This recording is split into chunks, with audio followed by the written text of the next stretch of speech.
Hi guys, in this video I'm going to be showing you how to unhide or show reblogs on Mastodon. Keep in mind, in order to unhide reblogs, you've previously have to hide them because it's not like built in. You have to hide them and then you're gonna unhide them when you want. So let's get started. First, we're gonna start off by clicking on this icon in our bottom right corner. It's gonna take us to our profile. Then we're gonna go to our following list.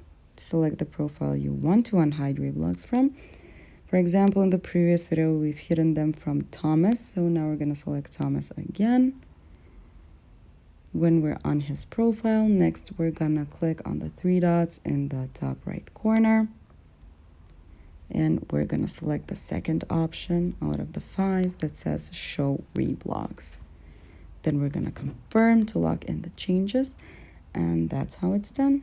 Thank you for watching. Do click the like button if this video helped you and subscribe to our channel for more helpful videos. Bye!